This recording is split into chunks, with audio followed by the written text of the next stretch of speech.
Tenemos una interferencia ahí vean qué puede hacer. Ok, sigamos. Permítame, vamos a ver. Tal vez sería yo porque la Anita oigo que está allá. Oh, es un bajo. Ah, pues si es la Anita, pues si es el bajo de la iglesia, pues lo vamos a perdonar, ¿verdad? Ahí estamos. Ok, entonces, ahí estamos. Entonces, Pablo mira ese problema que se da en la iglesia, va a enfocar la raíz social, la raíz espiritual y lo que ahora nosotros somos en Cristo. Entonces, si ustedes se dieron cuenta, el versículo 2 comienza con un por tanto, ¿verdad? Todas las, por ejemplo, una resolución judicial comienza con la fecha, con la exposición de motivos, con los artículos legales que se pueden aplicar, después van los considerandos y ya en la conclusión se dice, por tanto, en atención al artículo tal y tal y tal, entonces para dar la sentencia. Entonces aquí Pablo está retomando todo lo que explicó en los versículos del 1 al 10, ¿verdad? Y comienza a mostrarle a los cristianos gentiles, dice, es importante, esta importante sección empieza con la expresión por tanto, lo cual indica que lo siguiente a tratar en relación a su nueva identidad como cristianos se construye sobre la base de lo que Cristo ha hecho para darles vida y bendición eterna. Esos son los primeros 10 versículos que ya los vimos. Por eso, amados hermanos, es que es bien importante el que nosotros vayamos aprendiendo, leyendo la Biblia, viéndola despacio por partes y que podamos ir aprendiendo de ella. Porque cuando aprendemos lo que la Biblia dice que nosotros somos, eso nos da una base sólida para podernos tomar decisiones en nuestra vida cristiana. Entonces, como les dijo Pablo, como les dije anteriormente, Pablo divide esto va a explicar el problema social que se da en la iglesia. Pablo llama a sus lectores, oiga esto, los gentiles en cuanto a la carne. O sea, Pablo les habla, les dice como los demás gentiles le decían a los demás judíos le decían a los gentiles, ¿verdad? Los llaman incircuncisión, ¿verdad? En cuanto a la carne, en cuanto a su problema exterior. La diferencia entre un judío y un gentil físicamente era la circuncisión, ¿verdad? Eso era una señal que Dios le había dado a Abraham y desde Abraham todos los judíos tenían que realizarla. Entonces, pero los judíos no lo veían solamente como una señal, sino que lo veían como algo realmente espiritual. Pero entonces dice Pablo llama a sus lectores, los gentiles en cuanto a la carne, para resaltar su naturaleza física y externa, y llama a recordar quiénes habían sido antes de haber venido a Cristo. Desde el punto de vista judíos, eran llamados incircuncisos, un adjetivo despectivo, ¿verdad? Los judíos veían a los gentiles como menores en su relación para con Dios. Y fíjense que para que tengamos una idea de qué tan ofensivo esto es que David cuando se enfrentó a Goliat le dijo, este filisteo incircunciso, ¿verdad? Como un defecto y como presentándole sin valor delante de los ojos de Dios, porque así pensaban los judíos. Ellos nunca comprendieron, ellos no lograron comprender que Israel debería ser una fuente no solo de bendición, sino que una fuente de unión para con Dios. Es decir, que Israel tenía que iluminar con la palabra de Dios a todo el mundo, pero Israel decidió quedársela. Y entonces, en lugar de guiar al mundo, hizo diferencia con el mundo. Entonces, el primero que levantó muros fue Israel. Entonces, eso era un problema social y ya vamos a ver el aspecto espiritual de esto. Entonces, Pablo expresa aquí hacia esa actitud, expresa aquí hacia esa actitud por parte de los judíos la llamada circuncisión, o sea, recuerde, cuando se habla de circuncisión se habla de judíos, cuando se habla de incircuncisión se habla de gentil. Entonces Pablo ve esa actitud incorrecta. Entonces la llamada circuncisión hecha con mano en la carne. descalificando la jactancia judía al recalcar que la circuncisión no es más que una señal externa, la cual se hizo evidente en Romanos 8, en Romanos 2, 28 al 29. Ayúdanos, por favor, con el texto, corazón. Entonces, Pablo, y los versículos que usted ve ahí, tanto del Antiguo Testamento como los que están del Nuevo Testamento, muestran que la circuncisión solo era hecho una señal. Y en Levítico, tanto como en Deuteronomio y en Jeremías, le pide al pueblo que Israel debe circuncidarse el corazón, ¿verdad? O sea, su manera de ser debe ser circuncidada más que la circuncisión física, ¿verdad? Que si bien es cierto, era algo necesario en los judíos, pero que ellos no lograron comprender el significado, ¿verdad? Lo tenemos ahí, Romanos 2, 28 y 29. Amén. Pues no, Señor le bendiga, pues no es judío, pues no es judío el que lo es exteriormente, ni es la circuncisión la que hace exteriormente en la carne, sino que es judío el que lo es en lo interior, y la circuncisión es la del corazón, en espíritu, no en letra, la alabanza del cual no viene de los hombres, sino de Dios. O sea que Pablo estaba descalificando esa jactancia jurídica judía respecto de la circuncisión. Ellos se jactaban de la circuncisión como que era algo espiritual, pero solo era una señal física. Y Dios quería que ellos entendieran que al quitar esa parte del cuerpo, ellos también debían de entender que debían quitar toda la maldad que había en el corazón de ellos. Entonces Pablo está diciéndole, eso es un problema, eso solo es físico. Y había una discriminación entre ellos por el aspecto físico, pero era una discriminación social. Ahora, el aspecto espiritual de eso, no, eso no está impreso. El aspecto espiritual de eso lo vemos en este momento. Una alienación de los gentiles mucho más importante era la espiritual. O sea, el problema que había con los gentiles era más espiritual que físico. Ese problema físico traía discriminación social, pero el problema realmente era espiritual. Dice Efesios capítulo 2, versículo 12. En aquel tiempo estabais sin Cristo, alejados de la ciudadanía de Israel y ajenos a los pactos de la promesa, sin esperanza y sin Dios en el mundo. Entonces Pablo le comienza a decir al pueblo gentil, en aquel tiempo, entonces comienza a decirle, no te preocupes por la circuncisión, preocúpate por el aspecto espiritual, porque en aquel tiempo estabas sin Cristo, estabas alejado de la ciudadanía de Israel, ajeno a los pactos de la promesa, sin esperanza y sin Dios en el mundo. Entonces Pablo comienza a explicar esto. Aunque moralmente los judíos y gentiles eran similares, la diferencia existía en el trato de Dios con ellos como hombres. Es decir, la diferencia no existía entre ellos, la diferencia existía entre Dios y los hombres, porque si ustedes se recuerdan, Dios había escogido a Israel. La diferencia existía en el trato de Dios con ellos como hombres. Antes que Cristo viniese, los judíos fueron el pueblo de la promesa de Dios, mientras que los gentiles como pueblo estaban separados de Dios en 4 sentidos diferentes. Uno, estaban sin Cristo, separados del Mesías.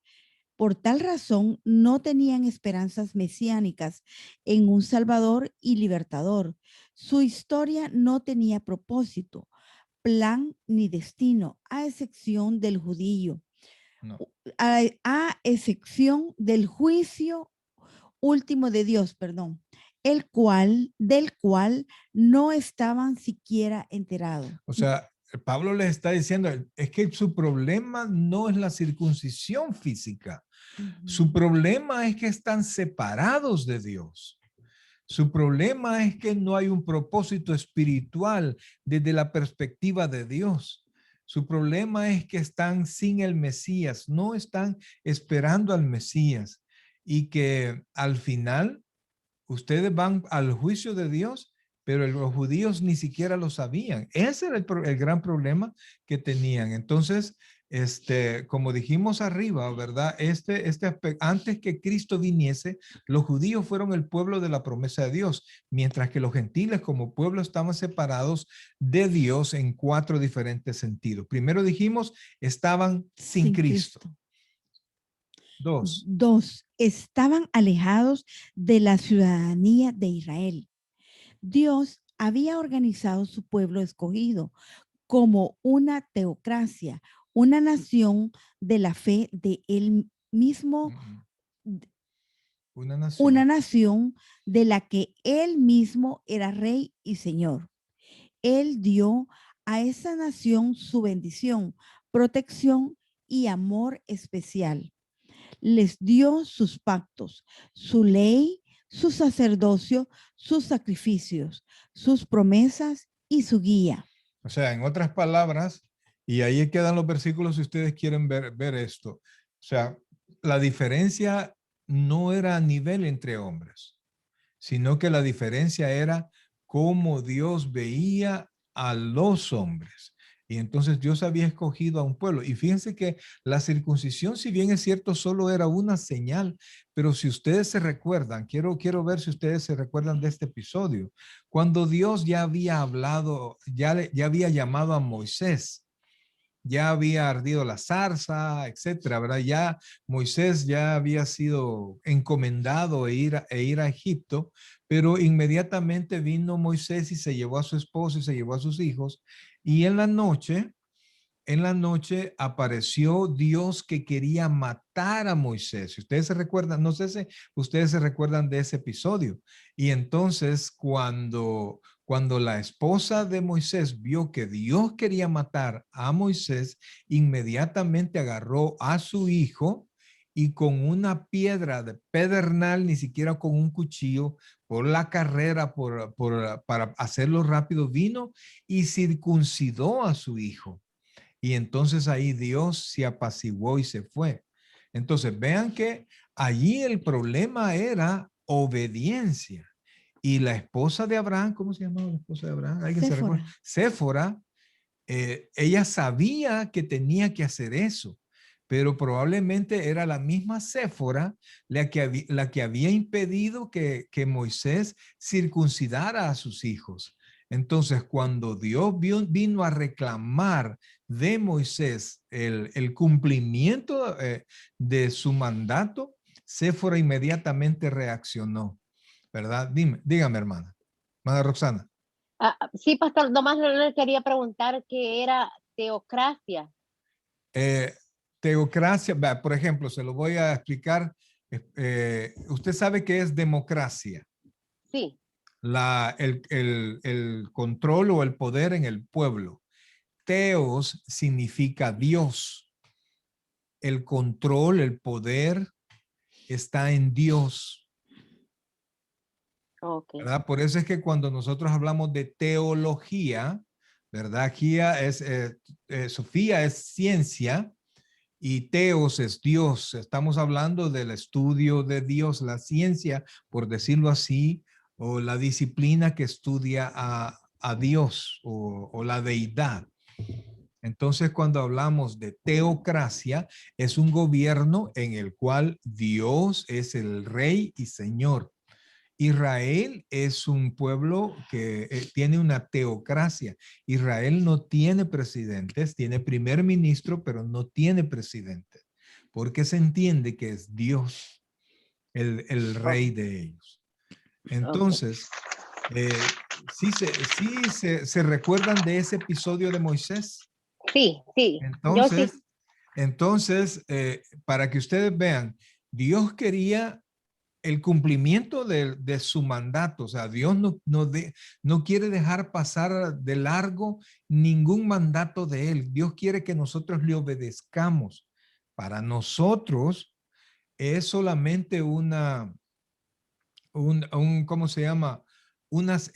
Para ellos era una señal, pero para Dios le había dado la orden. Entonces, para Dios era importante que sean obedientes, pero Israel no tenía que presumir de su circuncisión, porque para ellos funcionaba solamente como una señal.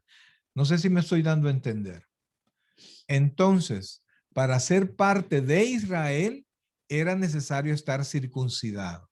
Y Dios había dado toda la bendición al pueblo de Israel, le había dado sus pactos, le había dado la ley, le había dado el sacerdocio, le había ordenado los sacrificios, las promesas eran de él, la guía era de él. Entonces, era evidente que de parte de Dios había una inmensa diferencia entre los pueblos. Entre el judío no se tenía que sentir superior al gentil, pero Dios sí lo veía diferente.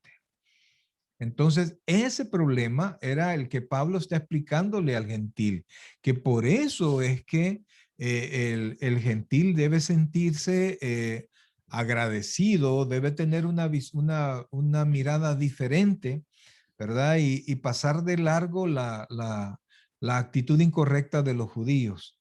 Sigamos. El salmista dijo que Dios no ha hecho así con ninguna otra de las naciones, y en cuanto a sus juicios, no los conocieron. Eso está según el Salmo 147:20. O sea, nosotros tenemos que reconocer que lo que Dios ha hecho por Israel y sigue haciendo por Israel, no lo ha hecho por nadie. Amén. ¿Verdad? La sangre de Cristo es para todo aquel que cree, pero lo que Dios hace por Israel no lo ha hecho hasta la fecha por nadie. Dios ha escogido a Israel. Entonces tenemos que reconocer que desde el lado de Dios hay una diferencia entre un gentil y un judío. Ahora, número 3. Los gentiles eran separados espiritualmente porque no tenían un pacto con Dios. El pacto supremo de promesa fue el lado de fue el dado a Abraham. Según Génesis 12:1 al 3, el trato de Dios con Israel giró alrededor y fue determinado por su pacto con Abraham, según Romanos 9:4. Leo. Sí, por favor, Romanos, sí. Romanos 9:4 nos dice,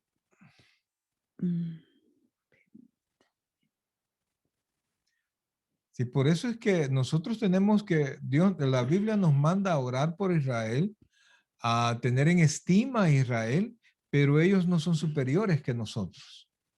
Pero sí Dios los ha elegido, los eligió a través de, a ellos, a través de Israel nosotros recibimos la ley, vimos la ley, de ellos vinieron los profetas, etcétera. Por favor. que son israelitas, de los No, cuales pero léeme desde el anterior, desde el por favor. 3. Sí, desde el 3. Porque deseara yo mismo ser anatema, separado de Cristo, por amor a mis hermanos, los que son mis parientes según la carne, que son israelitas, de los cuales son la adopción, la gloria, el pacto, la promulgación de la ley, el culto y las promesas, Lee el siguiente. de quienes son los patriarcas y de los cuales según la carne vino Cristo, el cual Dios sobre todas las ¿Cuál es Dios? el cual es Dios sobre todas las cosas, bendito por los siglos. Amén.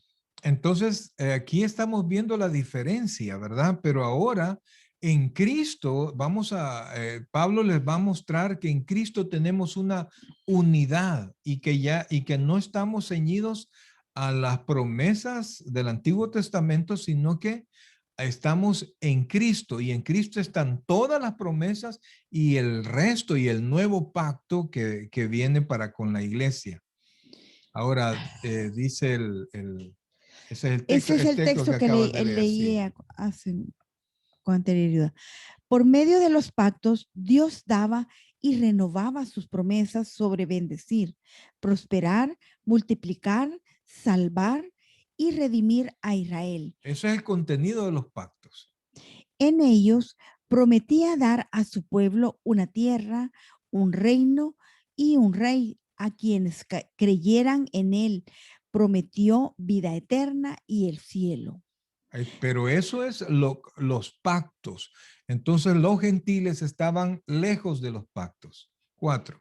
Los gentiles eran espiritualmente sin esperanza por estar sin el Dios verdadero. Aunque los creyentes no tienen muchas, aunque los creyentes tienen muchas penalidades y pruebas en el mundo pecaminoso presente y están asediados de continuo por el sistema engañoso de Satanás, ellos tienen la esperanza segura en un mundo futuro que es perfecto y libre de pecado. Antes no era así. O sea, aquí viene Pablo a decirles de todo lo que adolecían, pero al final en Cristo todo cambió. En Cristo, aunque pasamos dificultades, aunque pasamos pruebas, nosotros tenemos una esperanza segura en Cristo, en el futuro. Cristo nos hace delante de Dios perfectos y nos hace libres del pecado. Antes, definitivamente, que el pueblo, que los gentiles no estábamos de esa manera. Entonces, Pablo viene, primero les dijo, ustedes son discriminados socialmente por un problema externo, por la circuncisión.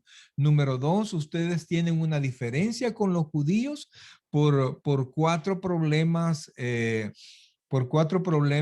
espirituales, ¿verdad? Que los vamos a ver solo para que los tengan en mente. Primero, dijimos, estaban sin Cristo. El primer problema es que estaban sin Cristo y no había esperanza de un Mesías. Segundo, estaban alejados de la ciudadanía de Israel, ¿verdad?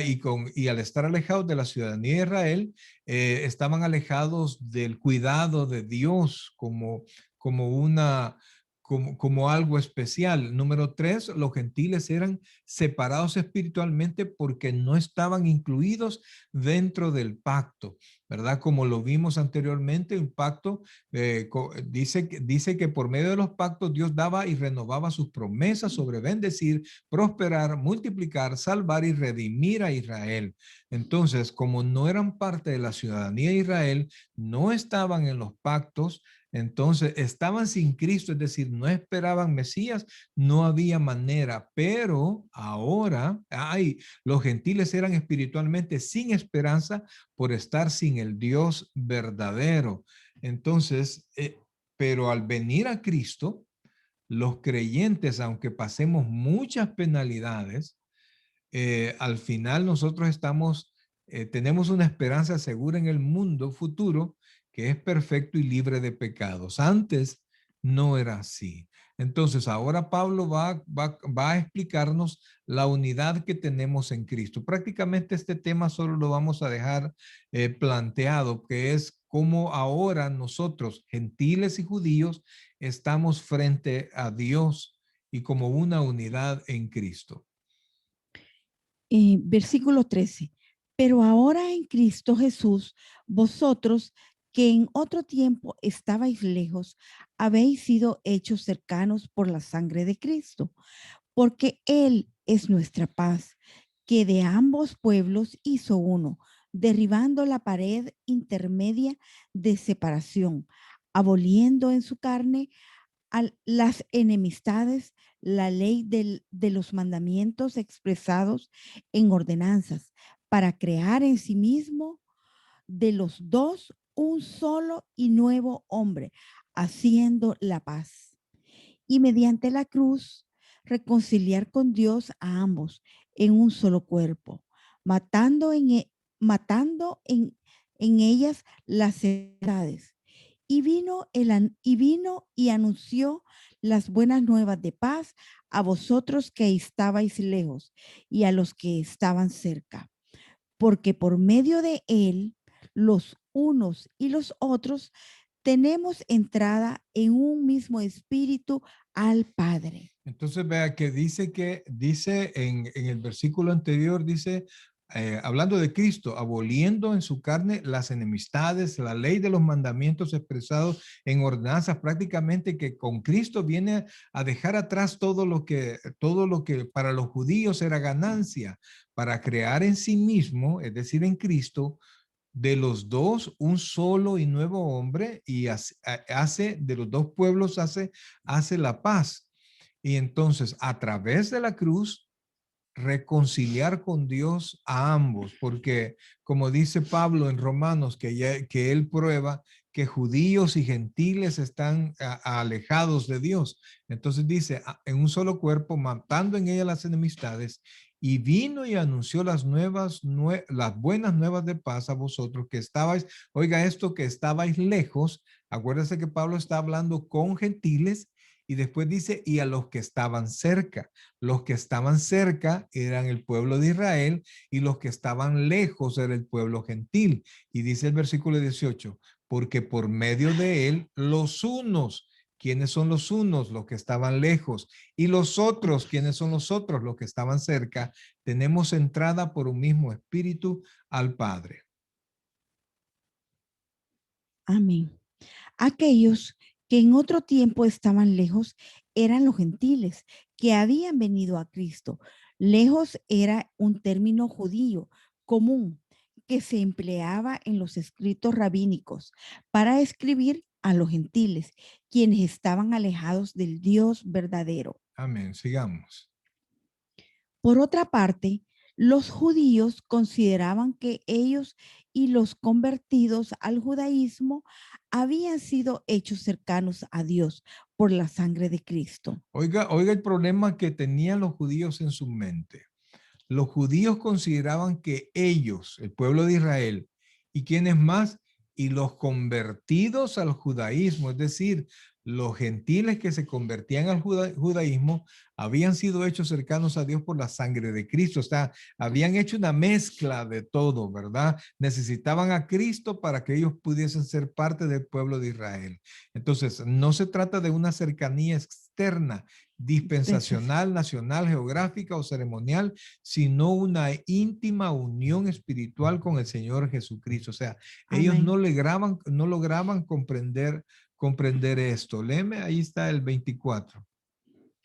Primera de Corintios 1:24 nos dice, mas para los llamados, así judíos como griegos, Cristo, poder de Dios y sabiduría de Dios. O sea, todos, gentiles y judíos, cercanos y lejos.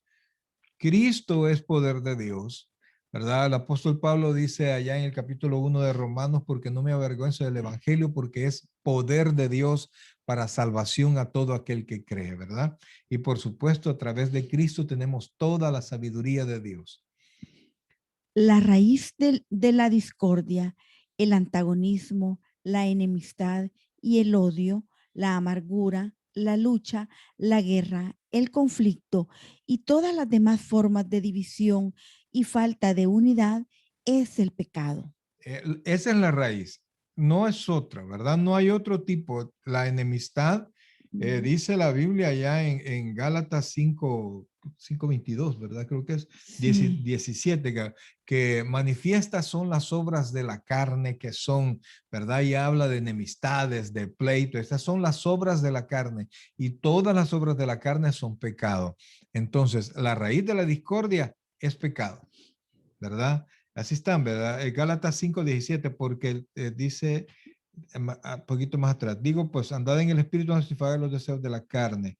Entonces dice, y el 19, y manifiestas son las obras de la carne que son adulterio, fornicación, inmundicia, etcétera. Entonces es el pecado. Ese es la raíz de toda la separación. La razón por la que siempre hay armonía perfecta en Dios es que el pecado no existe en la Trinidad. ¿Se recuerdan la oración de Jesucristo? Él decía, Padre, que ellos sean uno, así como nosotros somos uno. Entonces, mientras haya pecado, mientras le demos espacio al pecado, nunca va a haber una buena comunión entre hermanos, ¿verdad? Siempre van a haber discusiones, envidias, orgullo, disensiones, etcétera, etcétera, etcétera. Entonces, en la medida que el grupo, que los hermanos, que el pueblo de Dios vaya creciendo espiritualmente, vaya siendo maduro espiritualmente, va a haber una mejor unidad, porque el pecado va a hacer menos daño. Pero hasta que el pecado, y eso va a ser después, cuando ya estemos en la presencia del Señor, cuando el pecado sea desarraigado, entonces sí va a haber unidad. Por eso es que dice, da la explicación, la razón por la que siempre hay armonía perfecta en Dios, Padre, Hijo y Espíritu Santo, es que el pecado no existe en la Trinidad. La santidad perfecta produce armonía perfecta y la solución La única. y la única solución para las divisiones entre los hombres es el desarraigo completo del pecado, lo cual logró Cristo Jesús con su propia sangre. Por eso, amados, es que cuando haya enemistad, cuando no haya conciliación, cuando no haya unidad, es que hay raíz del pecado de algún lado. Alguno de los dos lados. Cuando un padre no se quiere reconciliar con su hijo, ya es porque el padre tiene un problema o el hijo tiene un problema en relación al pecado. Cuando en un matrimonio no se puede conciliar algo, hay un pecado por medio del orgullo, etcétera, etcétera, mil cosas que no se pueden resolver hasta que esa actitud pecaminosa sea quitada de en medio. De lo contrario, amados hermanos, no puede haber unidad. Entonces, no puede haber armonía. Por eso es que el Salmo dice, mirad cuán bueno y cuán delicioso es habitar los juntos en armonía, correcto, pero eso surge por la madurez espiritual. ¿Hay alguna pregunta hasta este momento? ¿Estamos bien? Entonces tenemos nosotros que ver este problema existía en la iglesia porque habían pecados, había pecado de orgullo, se discriminaban y lo que era importante para uno no le importaba al otro. Entonces vino Pablo a demostrarles, no, nosotros somos uno en Cristo. Y si hay problemas, si hay problemas de disolución o de no unidad, es porque hay pecado.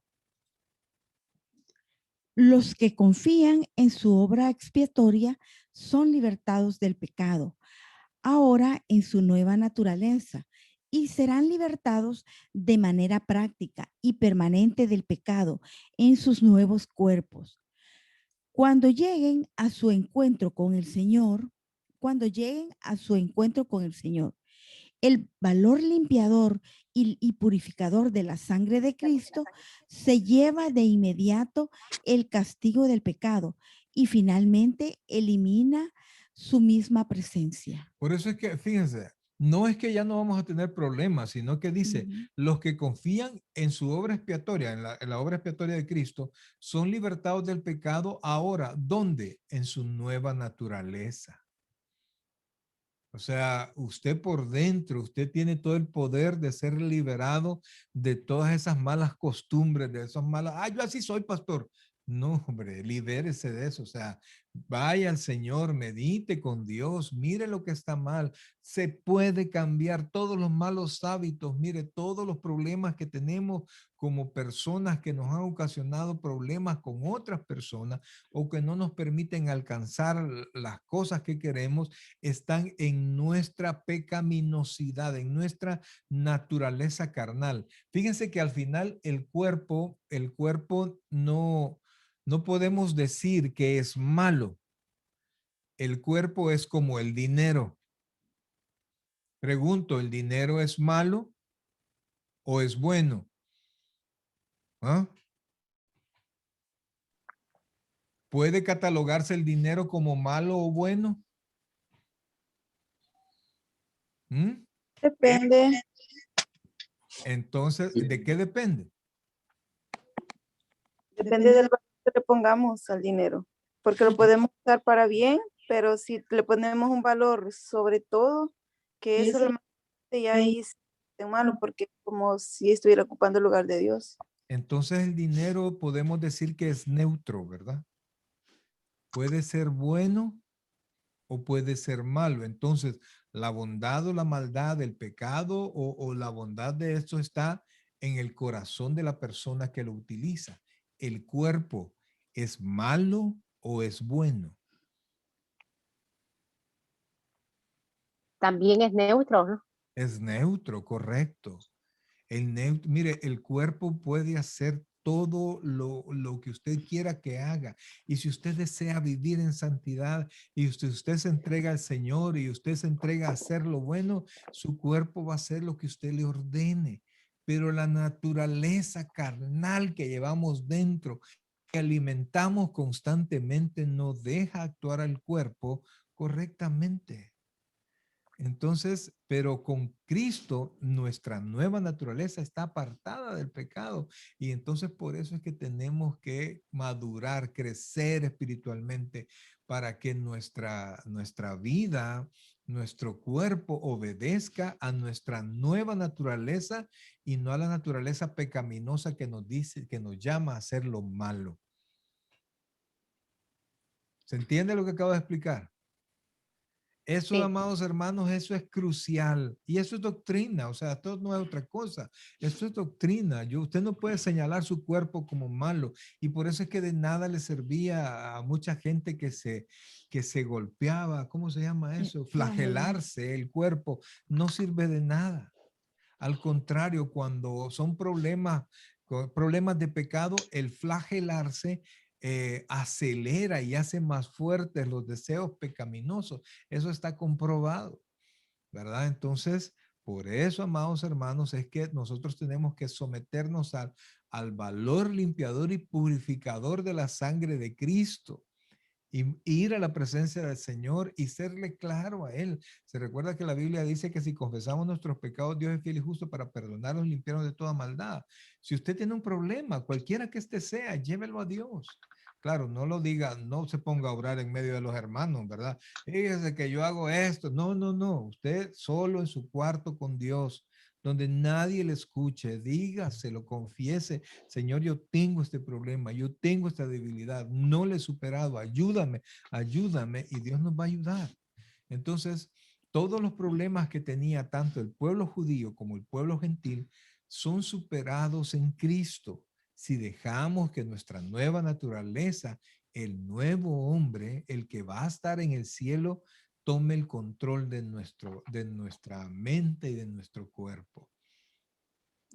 Puesto que en Cristo Jesús la gran barrera fundamental del pecado ha sido quitada de en medio. Todas las demás barreras también son removidas.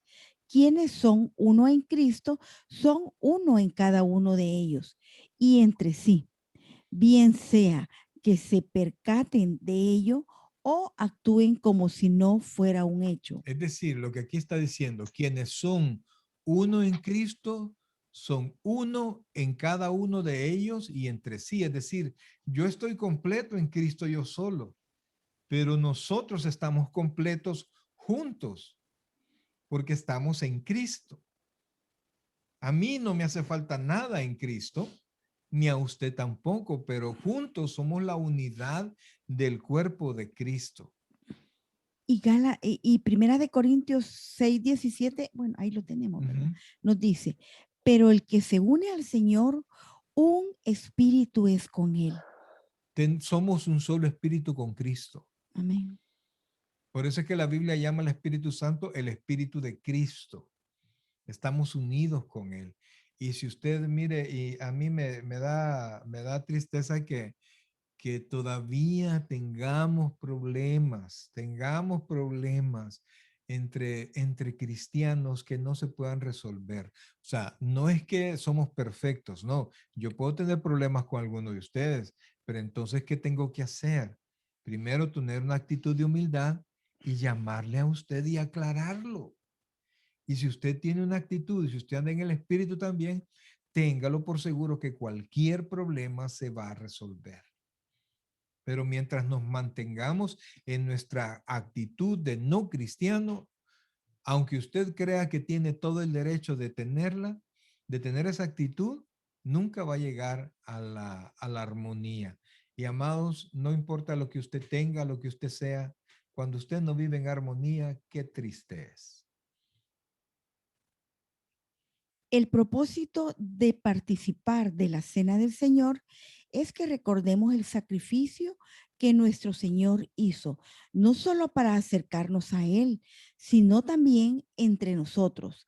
Al quitar nuestro pecado, Cristo nos da paz unos con otros y acceso a Dios. Y ese prácticamente es el tema siguiente, pero ya casi terminamos. Este es el último párrafo. El propósito de participar O en la del... misma, ¿verdad? Sí, sí, estamos en el mismo. Sí, al quitar nuestro pecado, Cristo nos da paz unos con otros y acceso a Dios. a Dios. Así es. Así es que, mis queridos hermanos, hasta aquí justamente llega el examen, ¿verdad? Hasta aquí, hasta lo que hemos visto ahora. Entonces, preguntas antes de cerrar la clase. Preguntas. ¿Estamos bien? Bueno.